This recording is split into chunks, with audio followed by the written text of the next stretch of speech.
Hi, and welcome to My Otome, where we talk about Japanese dating simulations. Oop.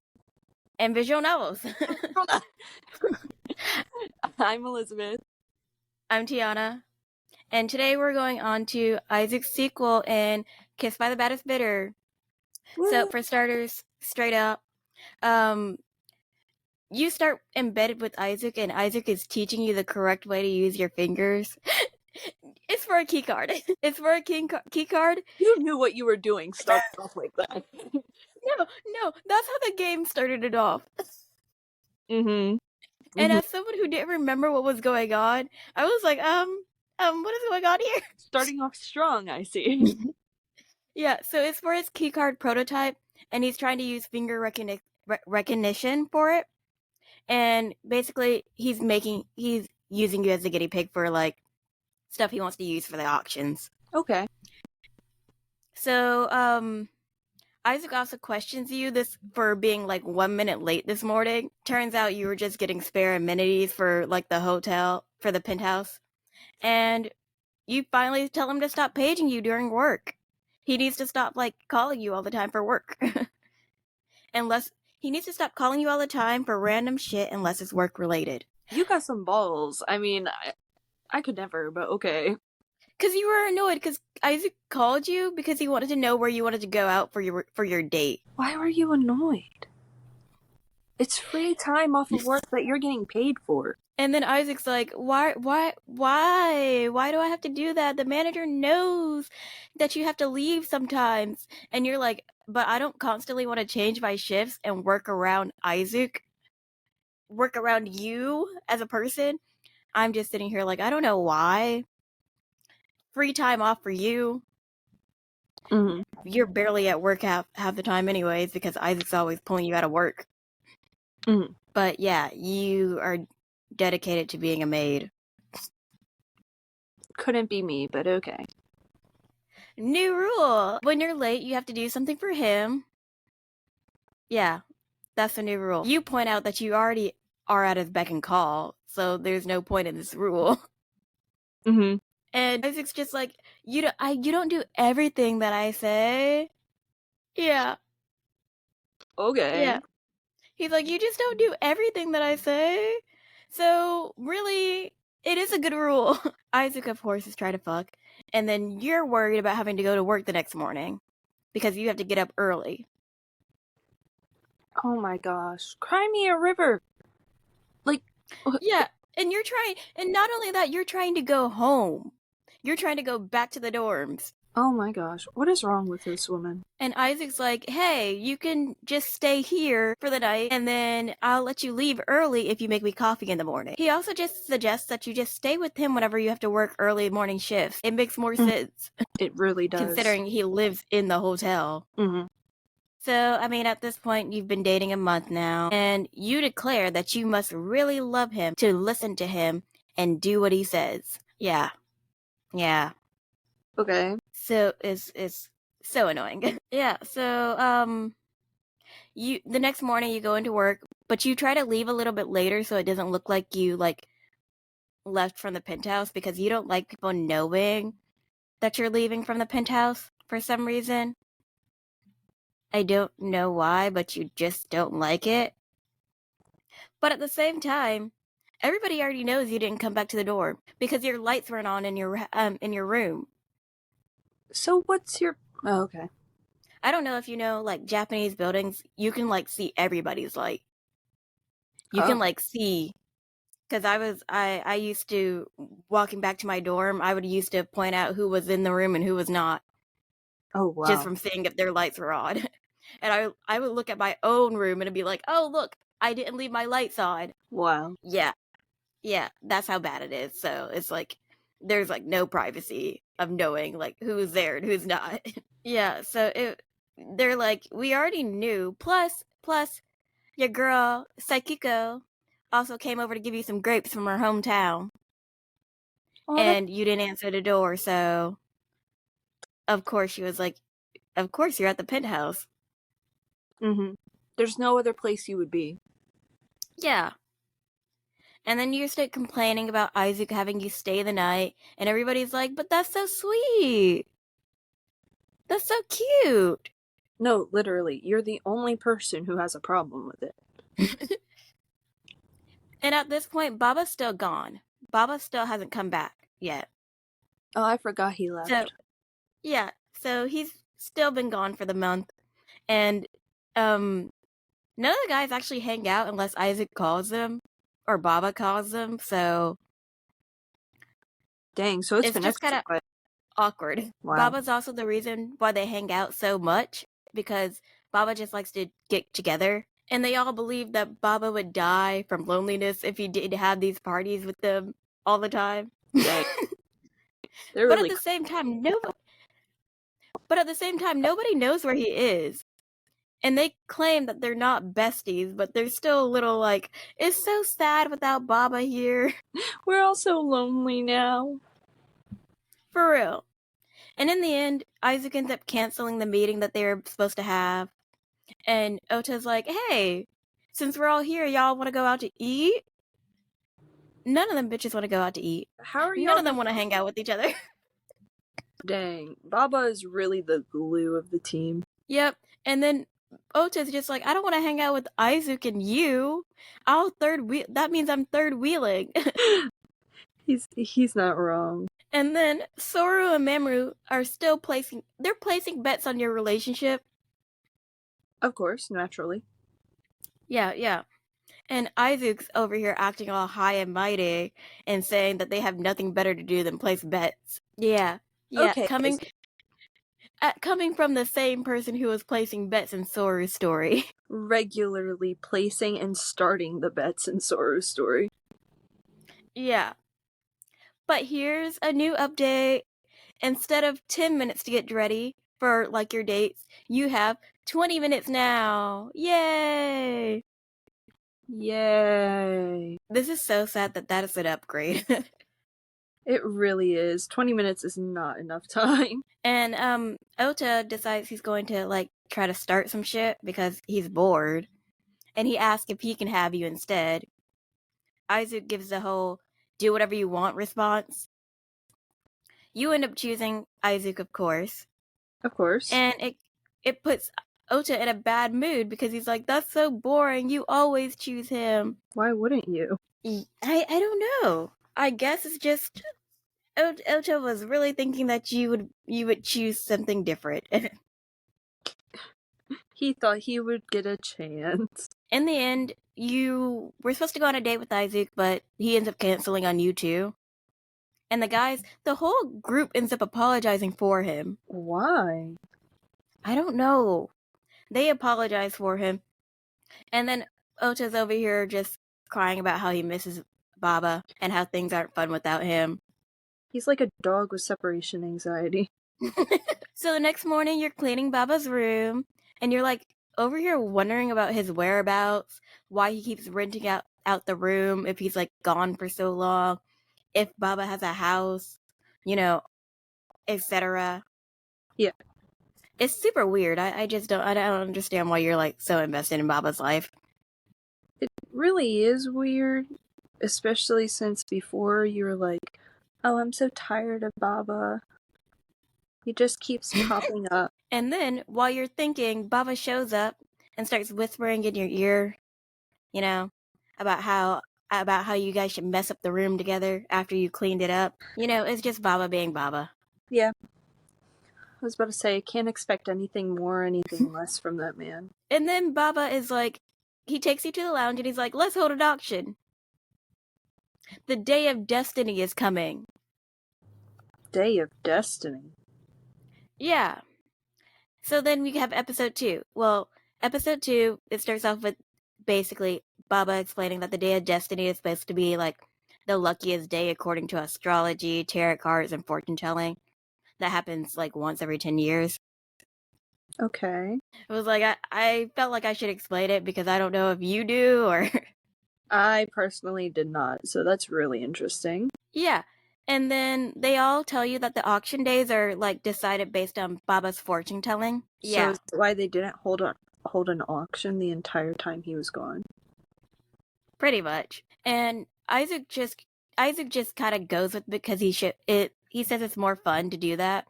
And Baba's like, yeah, this is also shows the trust he has in me as like as one of the sponsors. Sure, buddy. And then Baba brings out all the goods that he stole, and you're sitting here looking at Mamoru and you're like, is it okay for us to sell this stuff that he stole? What's Mamoru gonna do?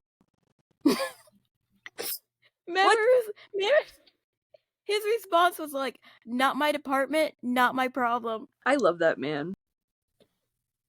Mamoru really said, I do not care. That is not my job. I am not about to do more than my job. Honestly, respect for that. Man knows his work. Yeah. Isaac agrees to like doing the auction on like the Day of Destiny, which is like 3 days from now. And your moral compass is over here like, this is horrible. Selling stolen goods is bad. As if selling human beings wasn't bad. So, you end up meeting this woman looking for her earrings in the hallway, which was like 3 days later, the day of the auction, and her name is Yukari Toto. She's going to come up a lot in the story. Okay. So later on, you start pouting about the auctions again, and Isaac starts joking about selling you again. Isaac, not the time. Isaac, not the time. He starts joking about selling you, and then he's like, oh, I don't have enough money to buy you for as much as I bought you then. And it looks like the creepy guy who tried to buy you here is here too. What if he buys you again? Oh my gosh. This man is a menace. And then Baba is like, I'll buy you this time if you end up getting sold again. And then Baba like straight up asks if you would prefer to be bought by him or by Isaac. And a second time around, of course you choose Isaac. Of course.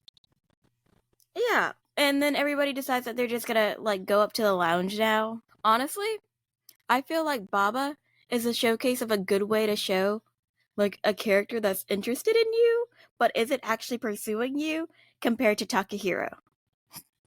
Yeah, I agree. I completely agree. Because, I mean, like, Baba has already been, like, introduced as his personality being flirty, and you can understand that, like, even if he was interested in you, he was never going to actually act on that. Yeah, especially when you're in a relationship with another man. Yeah. And then Takahiro is just like, he's a nice guy. So, him trying to literally take you out of a relationship was him being nice and doing it for your best interest. So while you're up in like the lounge watching the auctions, they see a suspicious man walking around on the first floor without a mask, because that's one of the rules, to wear a mask. Yeah. And then he's also talking to people. Oh. Yeah. So they're like, this is suspicious. So they bring him up to the lounge, and then everybody else pulls out some masks that they had like in their back pockets or something. Of course. Of course they pull out their mask. And then so you feel bad for you start feeling bad for the dude, because you're like, oh my god, he must be in the same situation I felt. You're just projecting. You project on everybody. He does not need your pity. He really doesn't. I don't know why you do that every single time you see a random person at the auction. I mean, like, obviously he does not need your pity because he came to the auctions knowing what it was, but exactly. Sure. And he wasn't being sold. Yeah, so the man tells everybody that he's there because he's looking for a man who happens to be his fiance's older brother, and that the older brother was separated from her a long time ago, and that she wants him at his wedding since he's her only living relative. The convenience of that. Yeah, so this brother is also 6 years older than her and turned 29 this year. Also was adopted by a wealthy businessman and was raised overseas. Sounds kind of familiar. I finally did the math on like this whole situation, because Isaac said that he got separated when he was 7. So She that would means have been if a it's year old. 16, huh? She would have been a year old. Yeah, that's why I was, because it would always confuse me how she didn't know Isaac's name, or what he looked, or like how neither of them knew what each other looked like. But that makes sense. Yeah, but now that I actually did the math and realized she would have been 1 year old, of course she didn't know what he looked like or his name. Yeah, and of course he didn't know what she looked like. Exactly. So that was just me like being rude and mean because I was like, this makes no sense. But yeah, So surprisingly it does. yeah, surprisingly, it actually does make sense, and I was just too dumb to notice. Oh, MC moment. that's what we're gonna call them from now on. MC moment. So then the guy ends up giving them his number, but he doesn't give them his name. And then he leaves the auctions because he's like, I've seen enough for the night. This is a lot. Deuces. Fair enough. And the only real reason why they kind of just let him go is because Isaac was like, he has the face of a coward. He's not going to do anything. Not the But face of a coward. Oh my gosh. Isaac finds any everybody, way to insult a person. he does. He's very creative with them. But he's just, everybody's still questioning why he just let him go, and he just kind of brushes it all off and leaves. You follow Isaac to like figure out what's going on with him, and he tells you to go home. That's a red Yeah. flag. You try to press about like the man, and Isaac doesn't want to talk about it, and he claims that it's just his problem and you need to leave it be. Yeah, so you go home, and 2 days later you're in Baba's room cleaning his room again, and you're sighing already. Of course, Baba comes in, starts flirting with you. Of course. And then Baba goes into couples counselor mode. Of course. And then he starts asking you if you're having relationship problems. Technically, you're not, but you are being ghosted by Isaac. I mean, he hasn't talked to you in the past 2 days. I mean, I guess that would be considered relationship issues, though, wouldn't it? I mean, yeah, I mean, technically. But I mean, sometimes I would say it's not really. I think it just kind of depends on your relationship. Yeah, because some people just disappear for a day or two. So, in response, Baba gives you all the information on the man that came from the other day, and basically he's telling you that they know who the fiance is. And then Baba also, oh, what did I write here? Oh yeah, Baba tells you that he knows that you haven't been to the penthouse lately and that you guys haven't talked. So he was just really coming over there to check on you. And then he's like, hey, so have you fallen for me? Because I gave you all this information and tried to help you with your relationship. Man. But then he's like, in all honestly, I just want you two to be happy. I just want to make sure both of you guys are happy together and like having a good life. Aww. And then I wrote in big bold letters, take notes, Takahiro. Yeah. He needs to take notes. Big time. And then after Baba says that, he's like, deuces, I'm going out on a date. Wow. You go, dude, I guess. Yeah, I'm just here like, okay. How are you going to ask me if I fell in love with you and then go out on a date? Okay, whatever. It's Baba. We don't question Baba at this point. Okay. So Chisato found the earring, and you end up taking the earring to Yukari, like right before you get off, and she invites you to tea as thank you. She will not let you say no. She refuses. She doesn't understand what the word no is. So you end up going in there to have tea with her. You find out, just like the man that you guys met at the auction, that Yukari's fiance is a politician's assistant, and she's there looking for a wedding venue.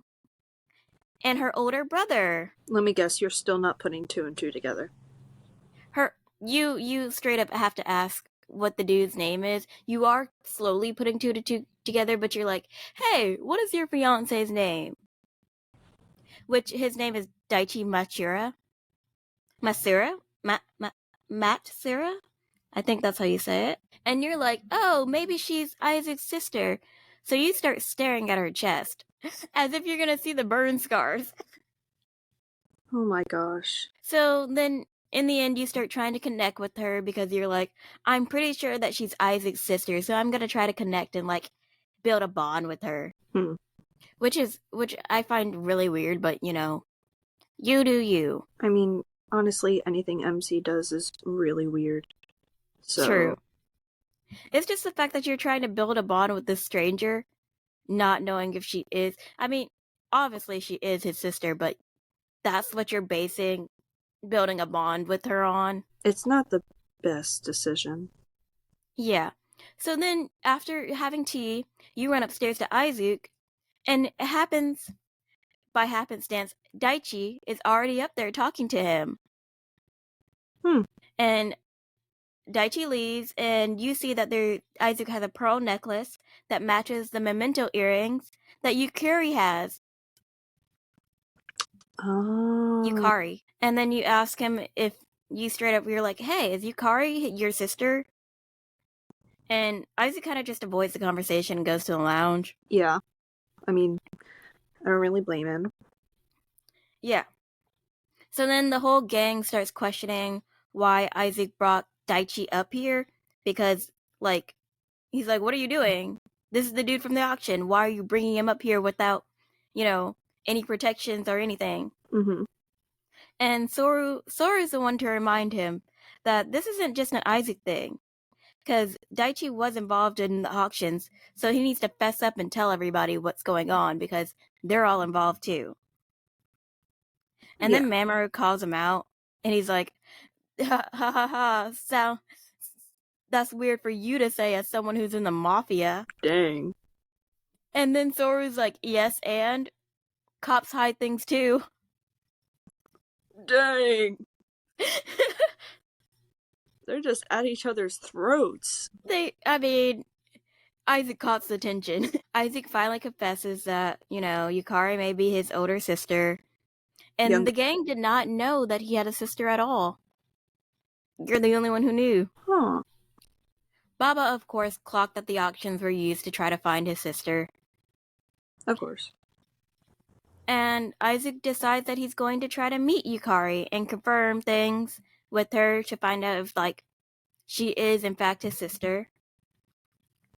But you're upset because he didn't talk to you first about it. It's not your business. Yeah, and you're like, it depresses me because we're a couple and you should talk to me first about it. He didn't even talk to his boyfriend about it first. Girl, calm down. No, because Sora's like, I wish you talked to me about it too. You didn't talk to us about problems that concern us. Dang. Of course, of course Sora was talking about the hotel and the casino, but he did also mean about his personal life as well. We gotta keep that, we gotta keep the ship alive. Literally. So, after that meeting, Izuke starts flirting with you, like he didn't just ghost you for 2 days, and then ask you why you came to his office. Okay. Yeah. So you tell Izuke about Yukari and that the fact that you're just kind of like hanging out with her, drinking tea. And Isaac's like, hey, don't do anything unnecessary. Don't start doing shit like you usually do. I'm glad he called it out. I mean... Isaac's surprised that you haven't actually, you know, started shit yet. And that you were smart enough to come to him first before you started saying crap to people. You've also found out that the pearl necklace was his mother's, and it was always something he wanted to give to his sister. You also find out that Yukari's original name was changed, and that's why he never found her. Yep. So, at the same time, even though, like, he wants to unite with his sister, Izuke doesn't really know if reuniting with her is going to make him happy. But you know what does make him happy? Sex. You being with you. Ew. And kissing you. Yeah, he fucks you after that, of course. He wants to make up for lost time. The last time that he caused. So episode 4, we're already at the middle. Okay.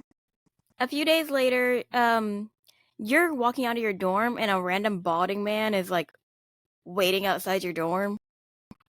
Random balding man? Yeah. And he calls out to you. And he starts questioning you. You get suspicious about it because like this is some weird random dude.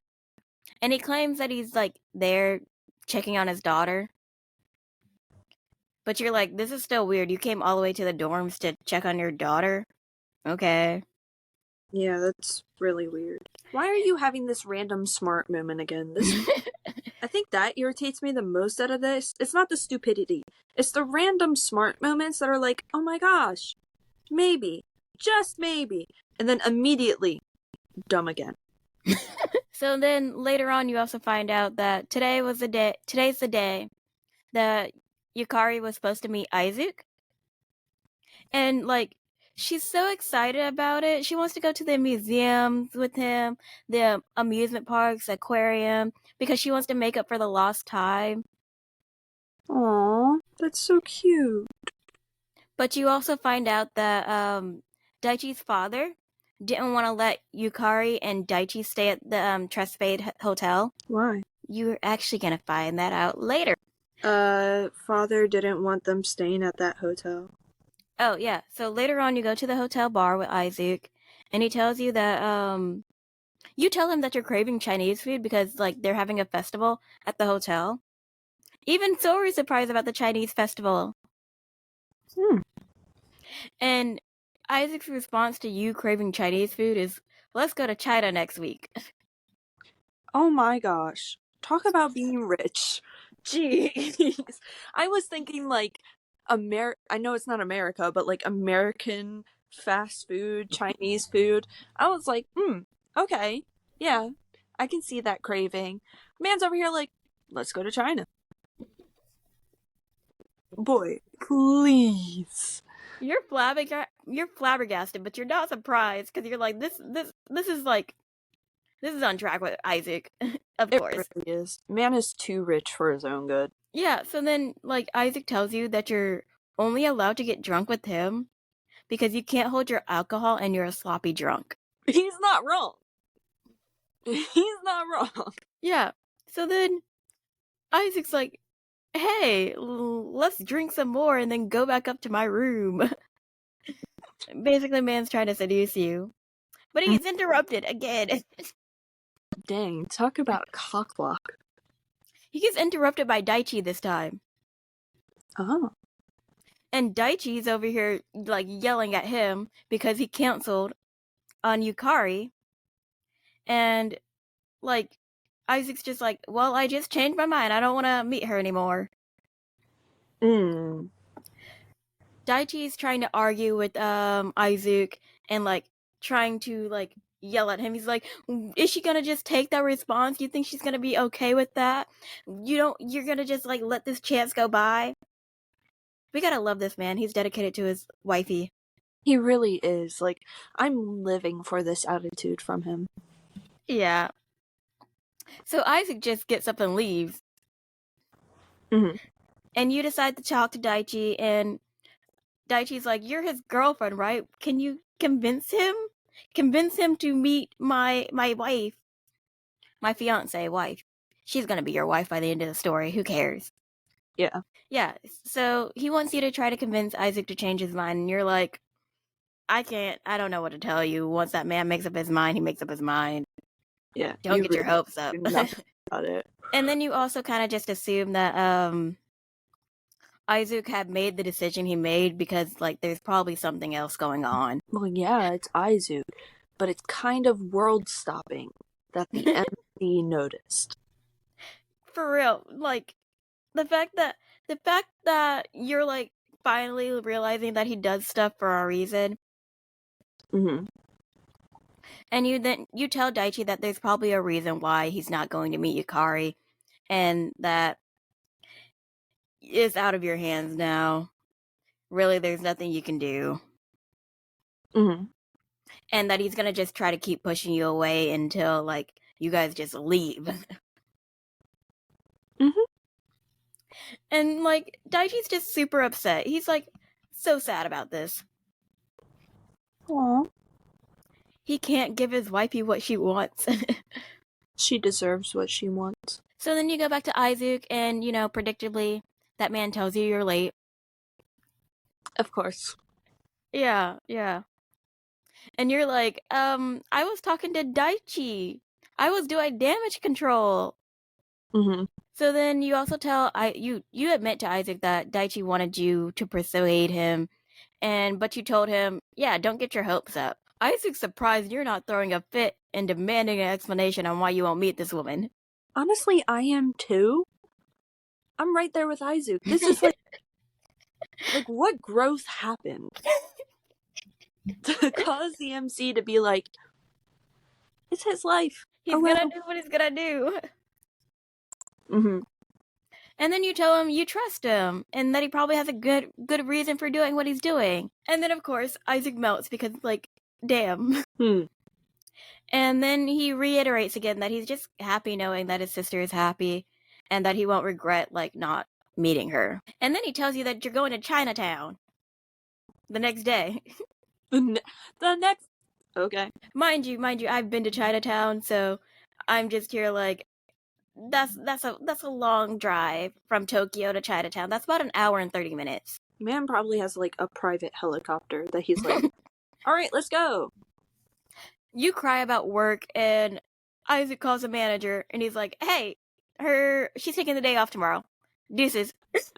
And then you're like, "Hey, you need to stop doing that. You need to think about my situation." And he's like, "I was thinking about your situation. I called the manager beforehand." I mean, he's not wrong. That's more thoughtful than he normally is. I mean, yeah. He's like, "I called the manager the night before, so I am thinking about you and your situation." Instead of just not having you show up. This is actually your first real date outside the hotel, too. Wow. Gross. Surprise. Episode 5. Woo. You made Isaac meet you at the train station. Yeah. Girl. You rode the train. You rode the subway.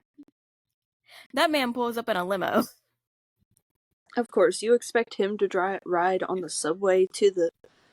Mm-mm-mm. You try to reenact the dating experience. You're like, hey, you're supposed to tell me, did I wait long? And he's like, why would I do that? I just got here. I'm trying to comprehend. Okay. You're trying to reenact a normal dating experience, and he's like, why would I do that?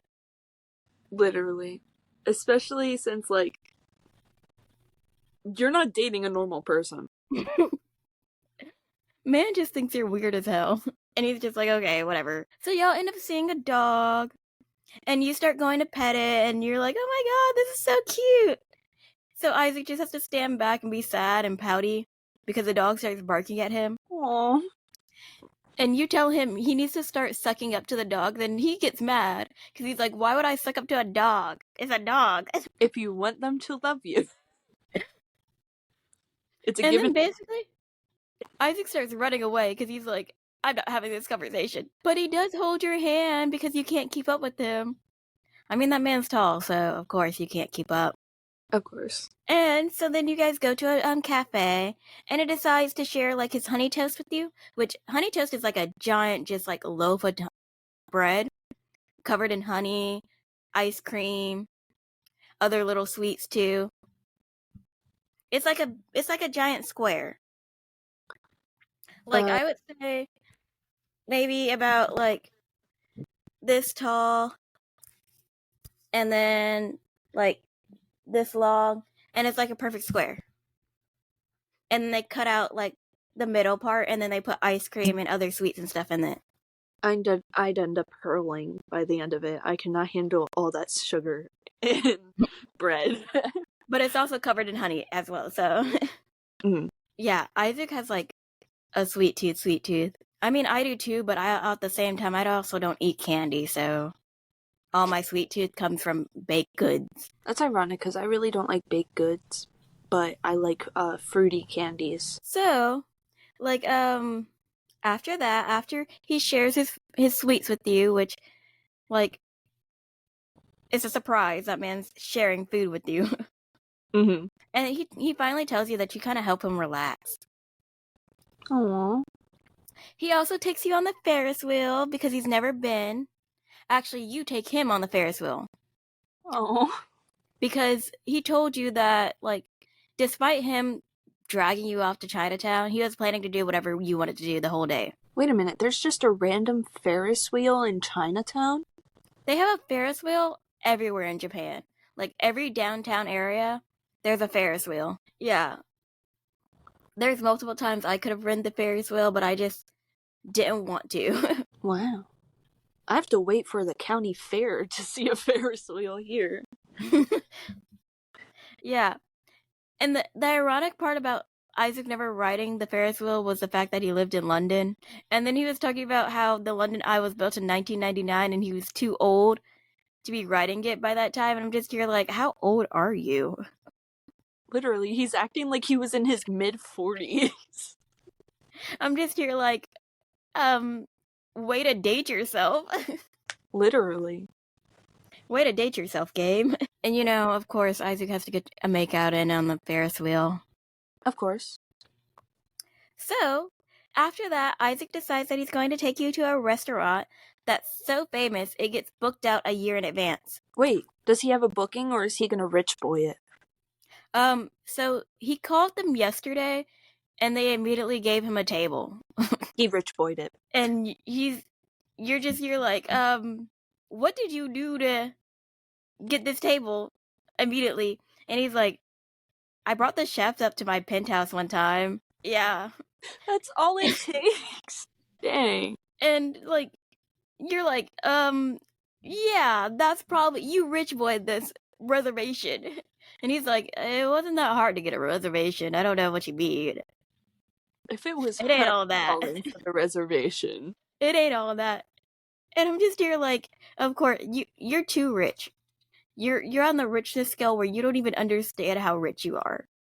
You're on the richness scale where you don't understand how money works. It's just, here you go. Here you go. So while you're like going to the restaurant and like you're like standing like right inside of it, you end up seeing Yukari and Daichi.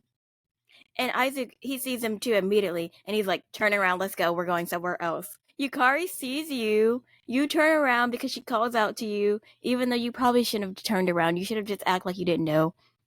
Yeah, act like you didn't hear. So, then Daichi recognizes you as Isaac's girlfriend, puts two and two together, and like, you know, Yukari is confused because she's like, you know this woman? This is the woman I was telling you about. Oh no. And Daichi's staring holes into Isaac's back because Isaac still hasn't turned around to look at them. Isaac's over here like, I'm gonna pretend I'm deaf. See no evil, hear no evil. Isaac's just standing there holding your hand, his back facing. He's not even trying to continue walking away. He's like, you deal with this. You did this to yourself. I'm not acknowledging. I'm a rich boy my way out of this too. Okay?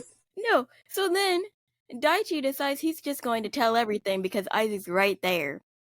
So he starts telling Yukari how that might be her brother, and like everything. So Isaac finally turns around to look at them.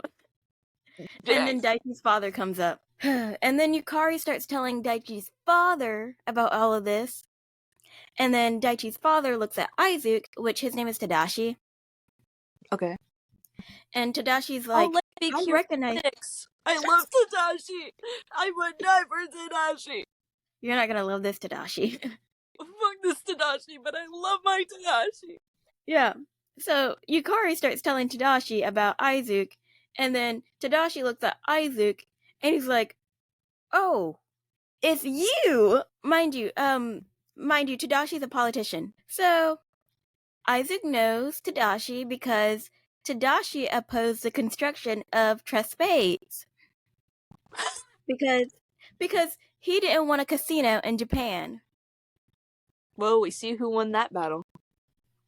Obviously. So, it turns out Tadashi is still trying to create laws to restrict casinos, and he also sees them as breeding grounds for illegal activity. Which, I mean, he's not wrong, considering what happens there, but, considering considering Isaac's whole group. Yeah. Yeah. Yeah. So then, after that, he shames Isaac for being Yukari's older brother, and is now disgusted by the idea of being related to him by marriage. You're right. Yeah, I don't like this Tadashi. What is yeah. wrong with this Tadashi? You figure that this is probably the reason why Isaac didn't want to meet Yukari and called off the meeting. Like, these are like the random like smart moments where you like figure out what's going on, and it's just how. Maybe Isaac transfers brain cells on accident. Like, just by holding your hand, that's how you get the brain cells. You're just like, suddenly I am filled with power. And then, so Isaac's like, hold your horses, everybody. First of all, there's no proof that this woman is really my sister. And even if she was, the only thing that makes us related is the fact that we came out of the same woman. Damn. And then he claims that he won't ever see her again, and he doesn't think of her as family. Yukari's about to cry, and you think he's being harsh, but you kind of understand why he's like probably saying this. Where did the brain cells come from?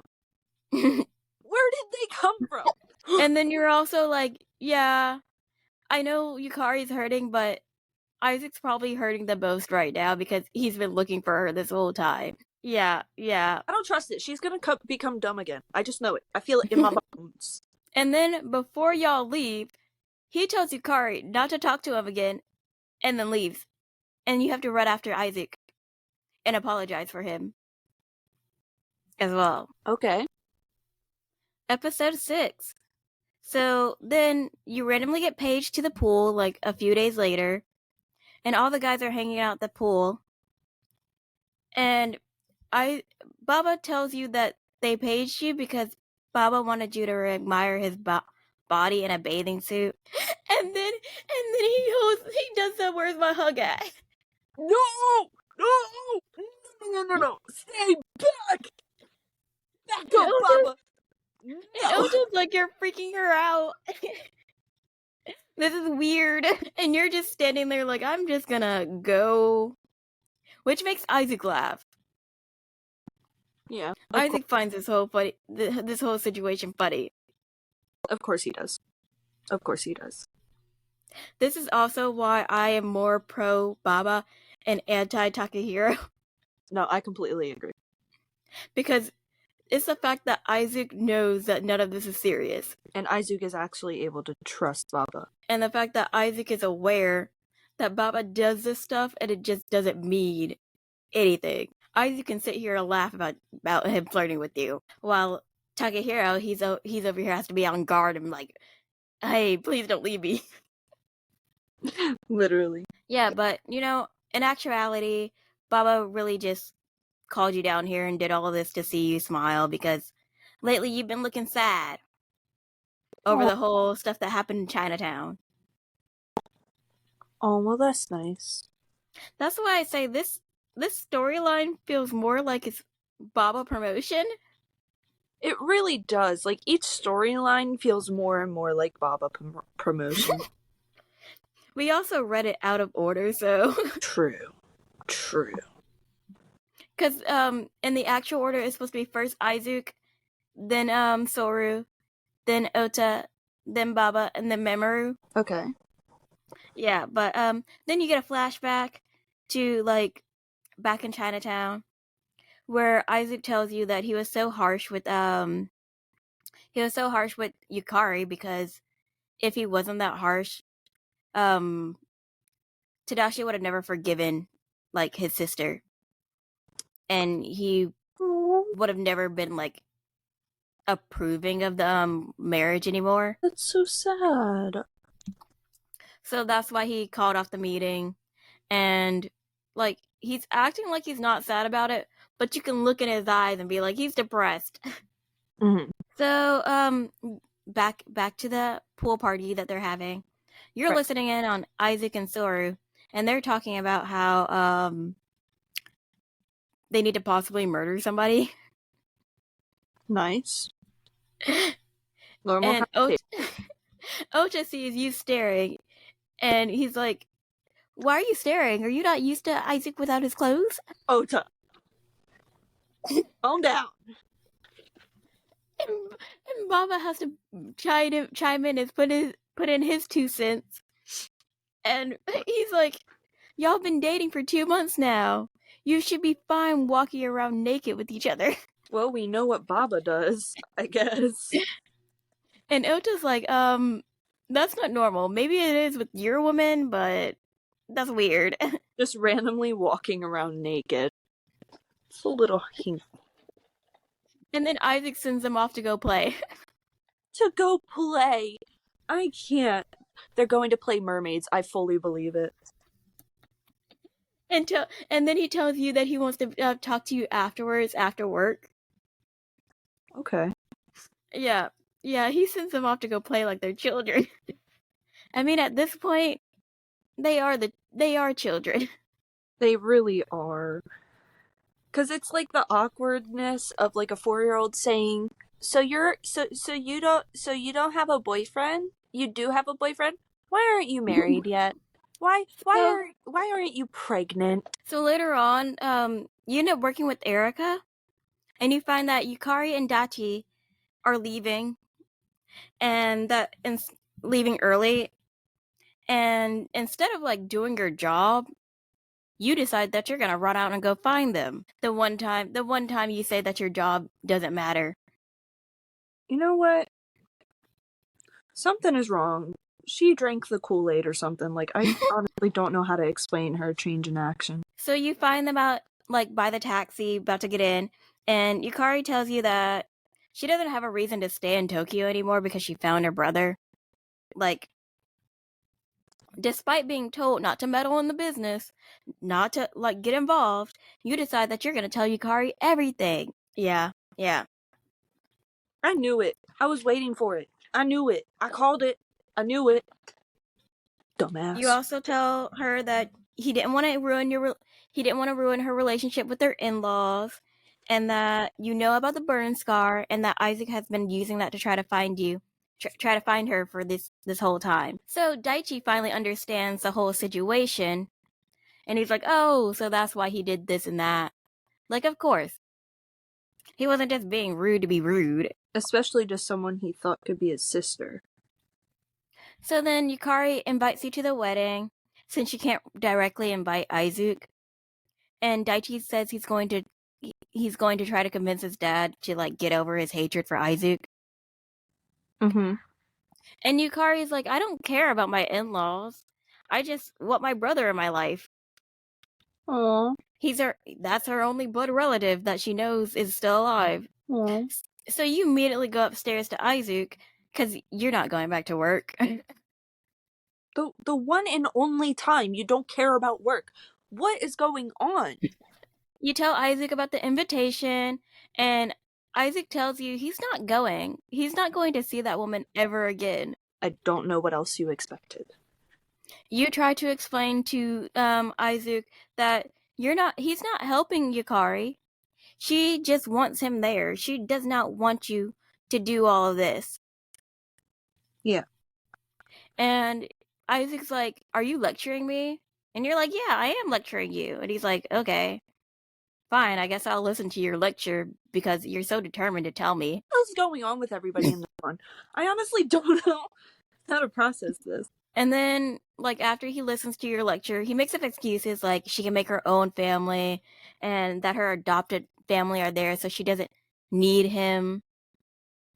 You try to refute that by saying that he doesn't have to go to the wedding if if her father-in-law is a problem, but you should still try to go meet her one-on-one because she's irreplaceable.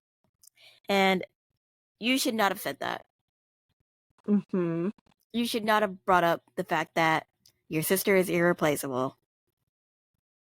Mm-hmm. Because after you say that, Isaac asks you, "Do you really think there are people who are irreplaceable?" And you're like, "Huh?" And he's just like, "People who leave aren't meant to be in your life from the start." And of course, you know he's saying this out of hurt, and you kind of just take it personally. Of course. And then like he throws the pearl necklace in the trash. And then you start asking him if there's anything can't like he can't bear to lose. And you start thinking about your values and start thinking that your values are too different. And then of course, you ask him if you're irreplaceable, and if you left, would he think that he never needed you? And Isaac's like, I'm not talking, this isn't about you. This conversation has nothing to do with my feelings for you and if you're replaceable. And then he tells you to just get out at this point because like there's no like talking to you at this point. Yeah, so then you end up leaving the pager. You leave his mother's necklace on his desk and then the wedding invite. And you're also going to take off the ring, but then you decided not to. But, you know, you're like, it's over because your values are too different and you're from two different worlds. So, Oh my god, I gosh, hate the that. I hate idiocy. it so much. Episode 7, so we're almost done with the sequel. A few days later, you're with Saikyo and Chisato, and they notice that you're feeling down again, and they're like, hey, just a few days ago you were bragging about your boyfriend. Why are you so sad? Mm-hmm.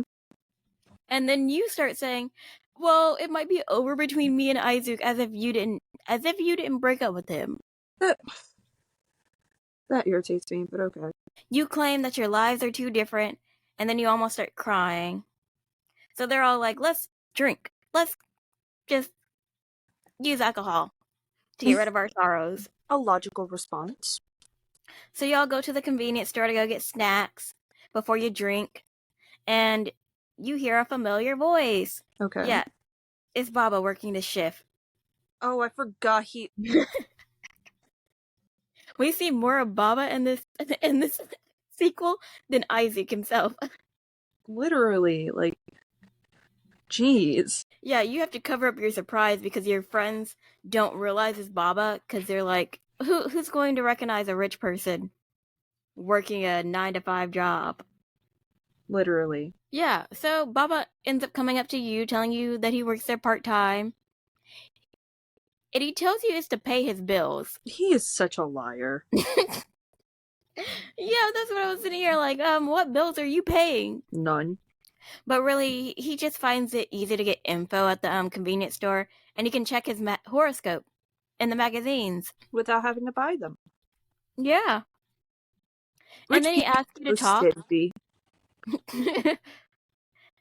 He asks you to talk because he's worried about Isaac, who he calls the boss man. But you don't want to talk because you're with your friends, so you end up telling them that you forgot something at the hotel, and then you go outside to go talk to him. He brought you ice cream. Aww, how nice. So, as you're eating your ice cream, Baba tells you that you only come up to the penthouse because to clean. I mean, like, to do your job. Yeah. The job you're paid to do. And he's like, hey, so are you guys fighting? Because you only do your job. You only do what you're supposed to do. That's weird. So then you give him the whole two different worlds excuse and claim that Isaac doesn't even like you like him. And then you also tell him that it doesn't even matter to Isaac if you're gone. Would you know? Yeah, exactly. You're literally assuming based off of your proof. Your proof for all of this is the fact that he hasn't contacted you since you left the pager. Did you ever consider that the man maybe thinks that you want nothing to do with him and is trying to respect your wishes? I don't know. While he's personally dying inside up in the penthouse? And then you start crying to Baba about how Isaac doesn't care about you. And then Baba's like, that's not true. He even uses Isaac's name for like extra. What is it? Authentic. Is it authentic? No. I don't know what the he uses Isaac's name to like drive the point forward. Okay. Yeah, that's what I meant. Yeah, I was about to say authenticity? I don't know why that was the word I was thinking, but Yeah. Okay. And then he also tells you that Isaac seems happier with you. And he also thinks that your smile lights up every room that you're in, and that your words are reaching Isaac. But I mean, like, it's just gonna take some time for Isaac to, like, fully comprehend and listen. Yeah. And then Baba tells you that you can always come to him if you need help, and he'll always help you out. Yeah, I'm really not convinced that this isn't Baba's storyline. Like, what is... And then he jokes. Then he jokes about you coming to his room for comfort, and then gives you an energy drink on him. on him at his 9 to 5 job? A Wow. 9 to 5 job that he does not need. So when you're going home, you tell Yukari that Isaac's not coming to the wedding. Hmm. So she thanks you for trying, and then, like, tells you to still come because, I mean, like, you're one of her only friends. Aww. So at the wedding reception, the guy you saw who was, like, hanging around the dorms, the balding guy, Yeah. he's at the wedding, Oh, is sitting it by the her door. father? Huh? Is it her adopted father? No, unfortunately. Oh. As soon as Daichi and Yukari come into the wedding reception, an explosion goes off, a smoke bomb, Oh no. and some guys come in with guns, of course. Of course.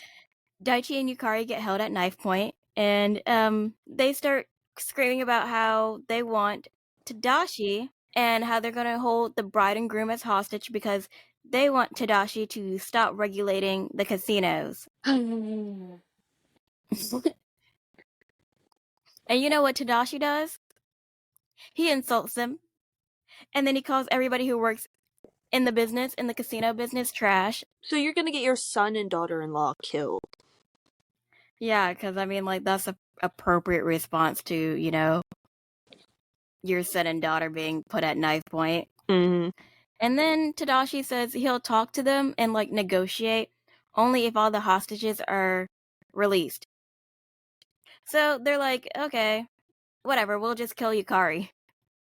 Oh my gosh. And you have to be a hero. So you ram yourself into the dude that's about to kill Yukari.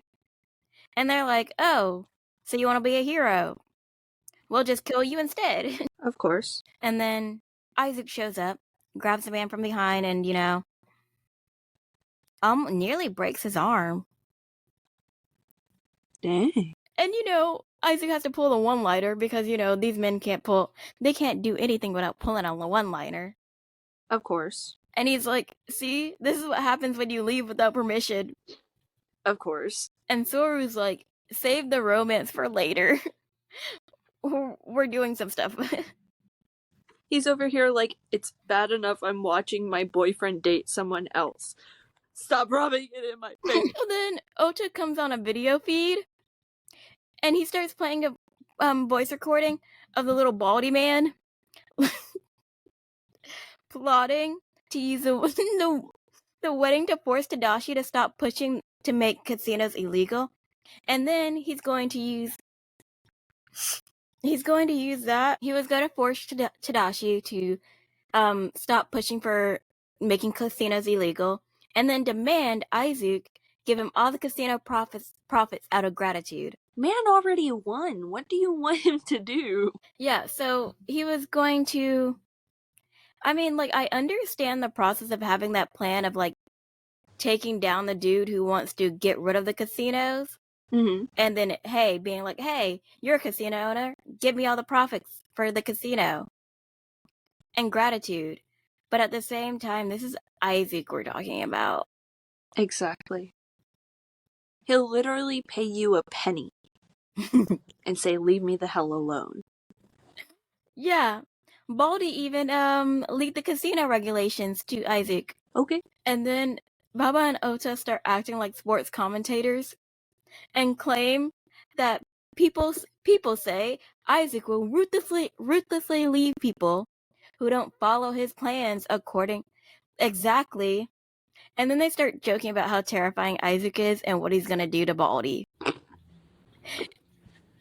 I mean, And yay? And then they close it out like the news, and they're like, and that's on tonight's news. They can never take anything seriously. This is why Isaac tells them that they're there for entertainment. It makes sense. This is why he says, y'all's job is just to be the entertainment. Y'all are there for show. Mm-hmm. So then, after that, Mamoru, Ota, and Baba come into the room, and they tell everyone but Baldy they can leave because the cops are coming. Wow. So, of course, all 20 of the lackeys dip out. Mm-hmm. They free all 20 of these men, and everybody's just like talking about how Isaac got so violent and out of control. Dude.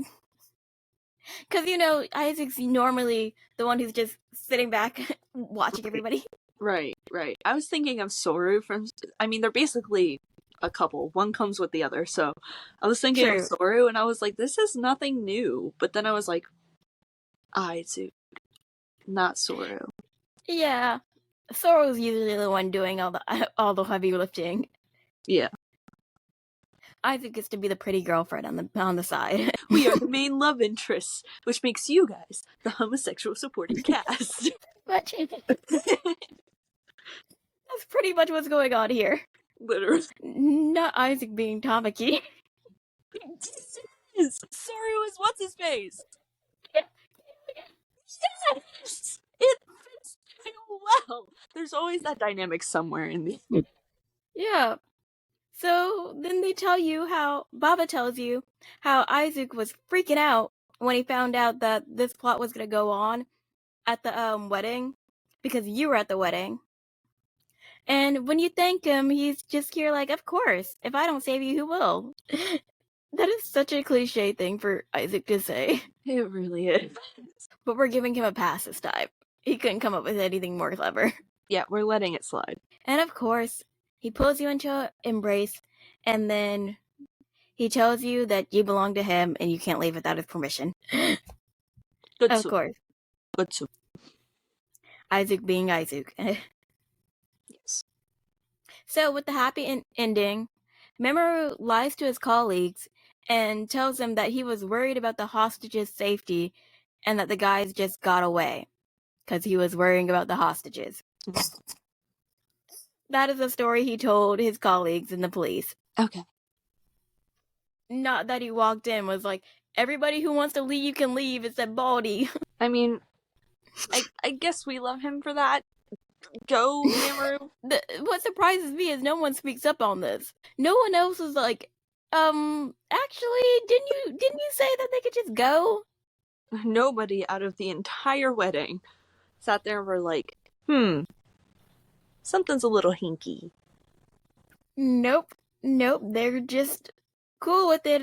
Yeah, it is what it is, I guess. So Tadashi ends up thanking you for saving Yukari, and then he thanks Isaac for literally saving everybody else. But Mm-hmm.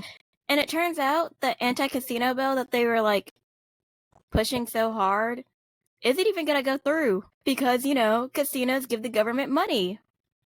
Of course. So this whole attack was like pointless. Mm. And then Yukari thanks you and Isaac for, just saving them, I guess. And you suggest that they have another reception at the hotel. Even though the hotel doesn't do wedding receptions. Ironically, Ota's the one who's like, the hotel doesn't do receptions. What do you mean? Well, at least you're back to normalcy being as stupid as you are. Yep. So then you and Ota start, not you and Ota, but you and Baba start planning the wedding anyways. Mm-hmm. And then you all peer pressure Isaac into having the wedding at the hotel. Yep. And then he's like, I don't know if I'll still come though. Maybe if I have time. We love him for that. So a few days later, Isaac has you pick out a dress because he already has a tux ready for the wedding reception. He's going. There's like no doubt about that. He's going. Even though he keeps saying, I don't know, I may not go. If I have some time, I'll probably pop in. He's going to the wedding. So you have another dress montage. But this time, you're the one like not liking any of the dresses. And Isaac gets annoyed with you because you're taking too long to pick a dress. So he ends up picking a purple halter dress that, I mean, like, you both end up liking. And you're like, oh my god, he's asking for my input on what I'm going to wear. It's crazy how the bare minimum is such a treat. Like, it's something you earn in these. And it's like, looking at it from like an exterior perspective, it's like having my own opinion on my own clothes. Look at how far you come. Wow. Went from 5 minutes to 10 minutes. And 10 minutes to get ready to 20 minutes. When it takes me 2 to 3 hours. Yeah. Yeah, so then the wedding day, he still ends up giving Yukari the pearl necklace, and you have the wedding in the lobby. Even though there's a ballroom, there is a ballroom in this hotel. I don't understand why you guys have it in the lobby, but whatever. And Isaac's like, hey, this might be a good business venture to have weddings here. Of course. Go, Eisuke. Of course. Always learning how to make new money. You end up catching the bouquet, and Baba's like, oh, if you get married, it's going to be really sad because then that's one less pretty girl who's not who's not single. Baba, she's not single now. So Isaac claims that Yukari might see him again at his own wedding, and you're like shocked because like what? Sora tells him not to rush into these things, and Isaac's like, shut up, y'all, incels. None of you all are single. I'm not. You'll figure out. I got the girl, you idiots. I did. Y'all figure out when y'all get a relationship. Don't comment unless you have your own. Okay? This is rich boy things, you know. You wouldn't understand. So, as soon as you guys go to the penthouse, Isaac starts undressing you. And Isaac is proud he got a dress that's easy to take off. Man said, if the others come in and see you, they'll be the ones to leave, not you. Okay, then. And then he tries to kiss you to make you give in to, like, having sex in the foyer. You say no, that's not going to happen. And then he's like, okay, fine. You're the only person I'll wait for, okay? And then you guys end up in the bath together. But you claim you can't bath with him. But you're literally already in the bathroom in a towel. And he's like, stop being a baby. And then he just picks you up and puts you in the tub. Slay. And then he also tells you that it's not a big deal. And that, like, no one's gonna come back to the house anyways. Because Baba took them all out to go find soulmates. Took them all out to go. He's over here playing matchmaker like the one from Mulan. And even Soru and Mamoru went because they were just curious on what Baba was going to find. Good for them. I hope they found their soulmates. Isaac also tells you not to think about leaving him again. And then he tells you that you're irreplaceable. Go and that's Beyonce! Go Beyonce! That's the end of the happy ending. For the good ending, which this was like the first time I ever read the good ending, the difference starts like after the wedding, and you guys end up getting into a limousine, and Isaac takes you on the Ferris wheel because he remembers that you told him that you wanted to go see the Ferris wheel at night. Aww. Yeah, he rented out the whole Ferris wheel for you. The whole Ferris wheel? Yeah, he rented it all out. Man is too rich. Too rich. There's a limit. And as you're like looking outside enjoying the view, he's like, that's not the view you're supposed to be enjoying. Look at me. Look at me. Don't look at that. Look at me. And then he tells you that the Ferris wheel ride was for you to realize that you can't leave him. You can't run. Oh my gosh. This man. These are such red flag words. They really are. But they're from Izuku. Yeah. So red turns pretty green all of a sudden. And then, of course, you end up making out on the Ferris wheel. Y'all gonna fuck on the Ferris wheel? No. Too much of a prude. So the next day, Memory's complaining about the plan that happened at the wedding because he was like, that was too quick, that was too hasty. Mm-hmm. And Sora's over here like, see, incompetence. This man is incompetent. Dang. And then Memory was like, if you would have handled it, it would have been even worse. You're a criminal. Not the criminal card. So throughout the whole thing, Isaac had rushed into it without like considering the consequences at all. And Isaac tells you that, yeah, he wanted to save his sister, but that wasn't like his biggest concern. His biggest concern was you. Aw, I mean, but aw. What about your sister? He don't know that woman. You know what? Fair point. They've been separated for, what? Oh my god! They've been separated for like 20-something years. Wait, like, actually, no. They've been separated, actually, I don't want to. Separated her entire life. For real. They've been separated like 22 years. Mm-hmm. So of course, that man wants to know her, he wants to care, but he doesn't care. Mm-hmm. So then Baba comes over to you and he's like, see, I told you he really loved you. And he starts, he's like whispering it to you and teasing you about it. Isaac gets jealous and Baba decides to fill the fire by telling Isaac that it's just a secret between you two. Baba, you know better. Yeah. And then of course Isaac's like, you can tell me anything, right? You can tell me tell me everything, right? Right?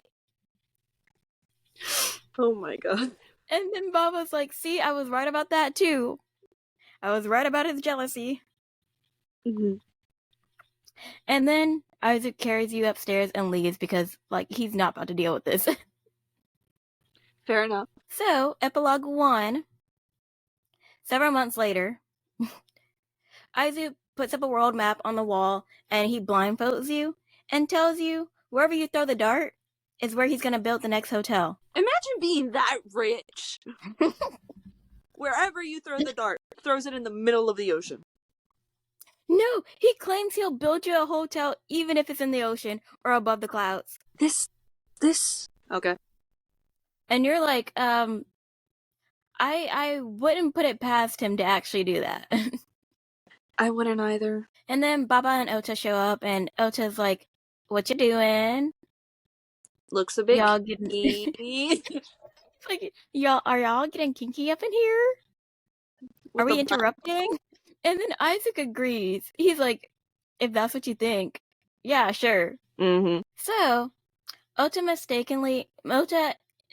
they came up there because, I don't know why Baba came up there, but, Ota came up there because he mistakenly got Isaac's mail.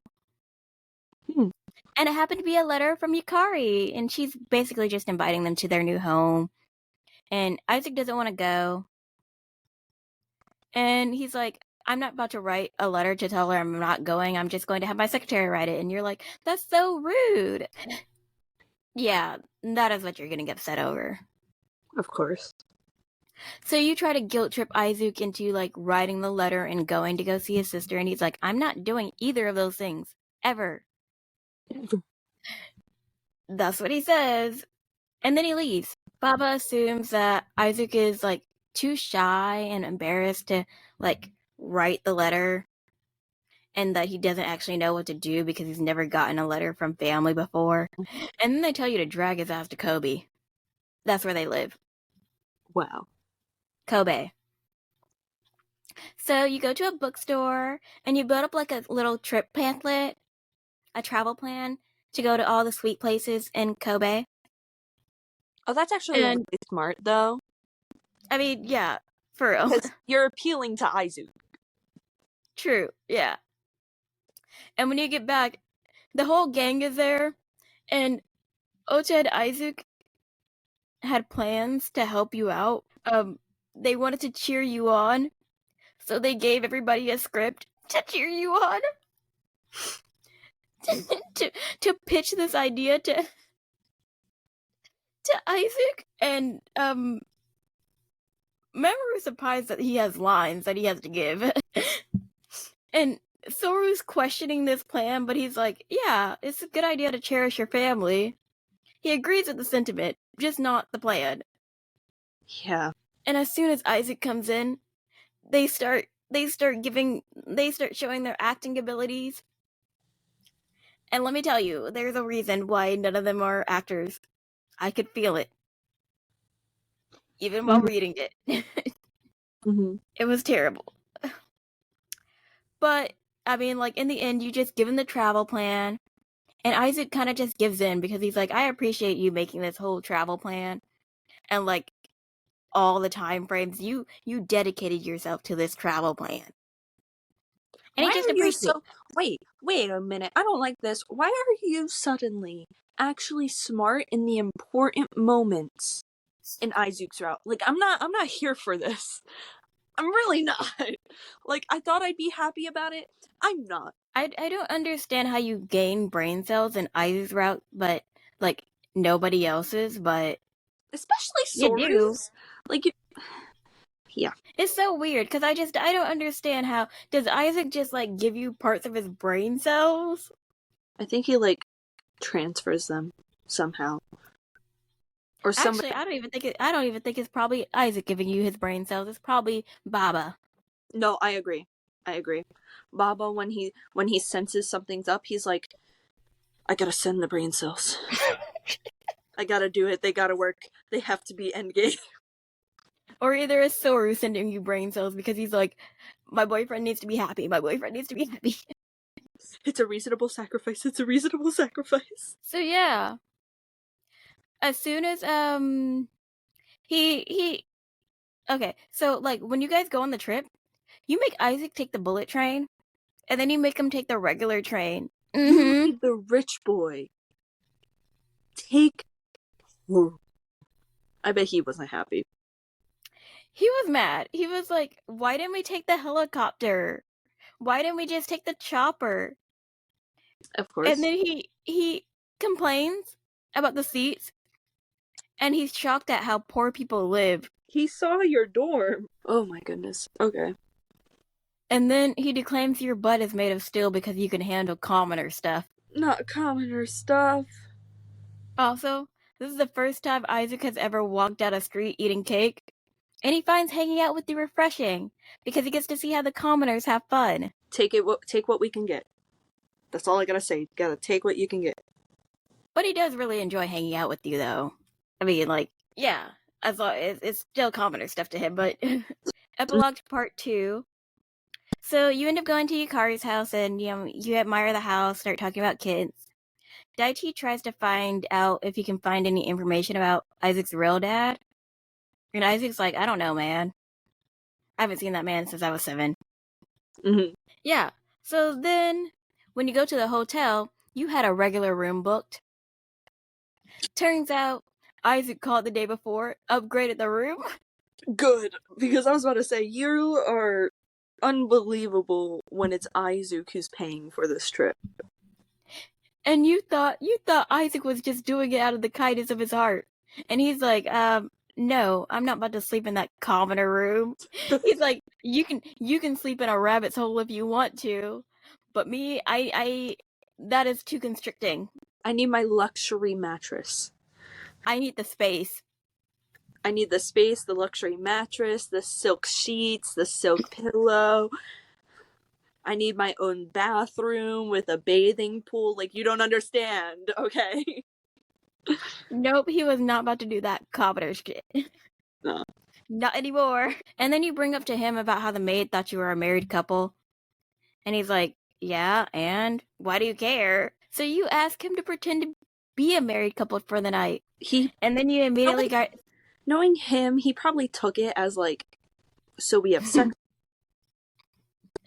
Yeah, no. You end up giving him a back massage, but then you immediately get like embarrassed by calling him nicknames and pet names. Yeah.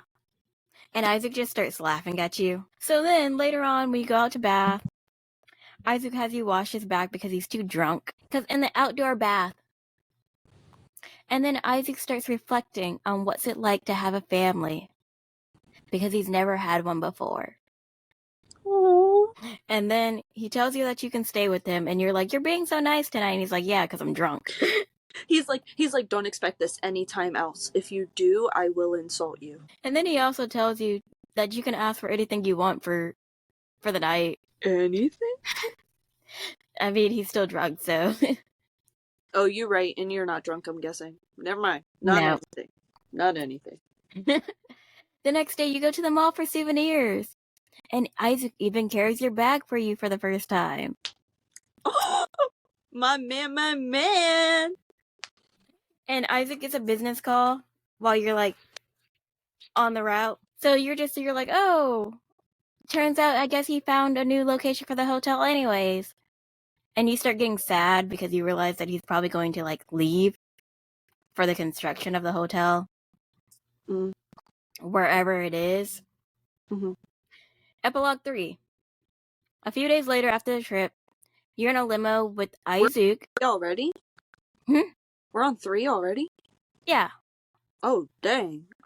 This one's going by quick. I'm also talking a bit faster too. Yeah. So a few days later, after the trip to Kobe, you're like in a limo with Isaac and he's taking you to a party. And he's like, we're going to a special party. And you're like, a special party? That's weird. Yeah. That's weird for you to phrase it like that, but Especially Eisuke of all people to say it's a special party. it turns out the party is for his adopted father. And, you know, so in reality it's more of a business meeting than a party. So while you're at the party, Isaac goes up, gives his business speech. He brings you up with him and decides he's going to introduce you as his girlfriend. Aww. To the press and the Ichinomiya group. So, and then he makes you introduce yourself. Of course. Yeah. You're shaking. You're like, oh my god, why are you making me do this? And he's like, just relax. It'll be fine. And so after he finishes the speech, the reporters bombard you guys with questions. And they ask if there's going to be a wedding. And then he's like, oh, wedding? We'll announce the wedding plans at a later date. Dang! So everyone should support his wedding plans when they come up. Basically, he was threatening everybody. If they don't support him, he's going to, like, destroy them. Mm-hmm. And when you get home, the gang has champagne already pulled out, and they're like, we're toasting. We're toasting to you officially being a couple. And you're like, what do you mean officially being a couple? And they're like, well, technically you were unofficially dating because he didn't take you out to the public. Dang. And you're like, well, I didn't know there was such thing as an officially and unofficially dating in this type of scene. And they're like, yeah, of course.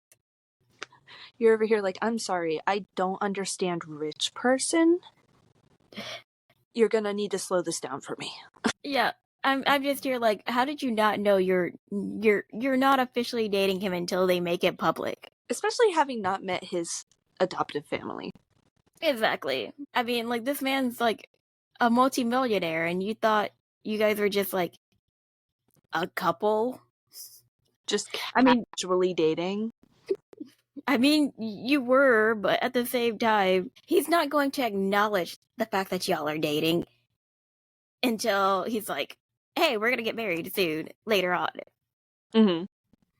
This is rich people. Turns out they had already toasted and already started drinking without you guys. But they're like, hey, since you're here, we can drink again. We can toast again. Of course. And you know they probably took Isaac's champagne too at that. Mm-hmm. So, yeah, Mamoru's still betting on your breakup. He's still putting down $500. Wow. Soru's like, hey, too many of y'all are on the same side, so I'm a bet that they're gonna get married. Aww. It's not that sweet when he's just saying that he's going to bet that we're gonna get married because there's too many people betting that we're gonna break up. I mean, true. And then Isaac, he whispers that he wouldn't mind getting married if it's to you. That's so cute. Later on when you leave the gang, you ask him about it, and he's like, yeah, I want to have a family with you. I want you to be a part of my family. And he finally stops getting cock blocked. Finally. Finally, the moment we've all been waiting for. He gives you a rough time, too. Yeah. So the next morning, you get a thank you letter from Yukari, and Eisuke decides to listen to you for once and write her a letter back. Aww. Because he's like, you wanted me to write a letter, right? And you're like, no, I'm just shocked that you actually listened to my opinion. And he's like, And shut up. applied it. And so you're looking over at the world map about like where he was like making his hotel, and you realize the map that the dart that you picked for when he blindfolded you, it landed on Dubai.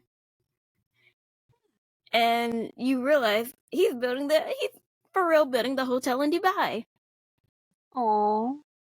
Oh yeah, I forgot to say that like when he was announcing that you guys are a couple, he was also announcing that you guys are building the hotel together as a couple.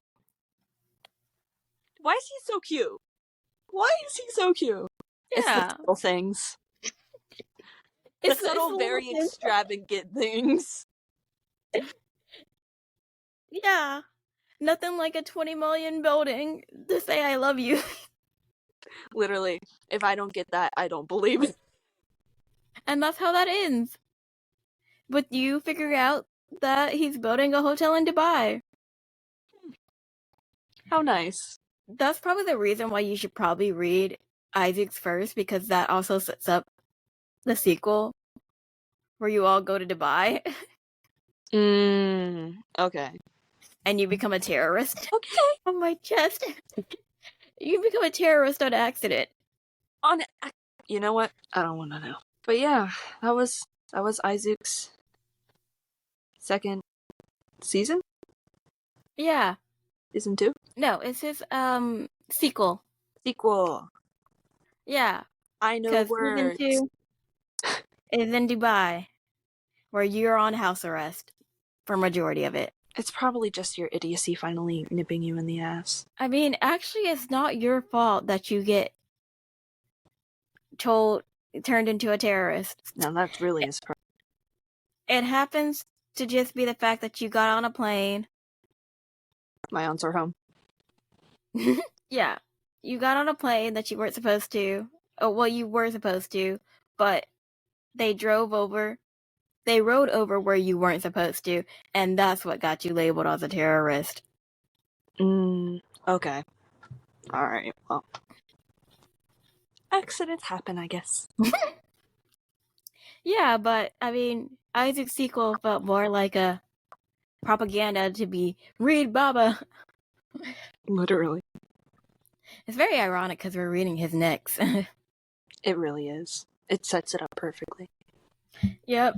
I mean, like, I would have want to know more about me and Baba's relationship, but, I mean, not me and Baba's. Wrong person. Wow. Me and Isaac's. But, you know, we got to learn more about me and Baba's relationship. Honestly, I started getting confused. I was like, is this about to be another love triangle? If all Eisuke was a bunch of love triangles, I would have probably lost my mind. I mean, it would just be him fighting everybody for your love. True. And realizing that he has to be a better person. True. But at the same time, fighting Baba? For Baba to be your final boss? Not Baba as the final boss. Who would want that? Nobody. Not the romancer as your final boss to love. No. Of course you're not gonna win. But yeah. That's Izuke, that's his epilogue. Next is Baba, and then we get to Mamoru. And then we get the basement dweller. Yay. Basement dwelling. Woo. Yeah, so how are you feeling so far with the 3 that we have read? Okay, outside of Ota. We've gone downhill, but we haven't made a plummet. Mm-hmm. I can't remember if, like, Baba was downhill, but I do know Mamoru, you go into a cult. Great. I'm so excited. Yeah. You get to join a cult. Yay. Yeah. We love that for you. For me. Always wanted to do that. That's on my bucket list, actually. It's more of like horrible for me because I have to read it through. You just get the relayed version until I send you screenshots about the cult stuff. Good luck. And I'm pretty sure it's a couple's cult at that. And mind you, Mamoru sees you as a child. He's only 30, but he sees you as a child, and y'all are about to join a couple's cult together. How romantic. Lovely, lovely story. Totally. Outside of the cult, I don't remember anything else. Okay. Well. Yikes. Yeah. And then for Baba, I just remember the thief. That's fair. He's basically Arsene Lupin, the gentleman thief. Oh. Okay. Technically speaking, It went right over. Arsene is a Sherlock Holmes villain. If you know the author had the right to Sherlock Holmes, he just created Sherlock Sholmes. Yeah. We love that. We love that. Mm. But yeah, that is up next. So we have thieving, cults, and then living in the basement. Yippee! Yay! So, And ironically, the thieving one seems like the least problematic one here. And we're talking about international thievery. dang. Yeah. So much fun! So much fun. Alright, I really have to go. Alright, bye.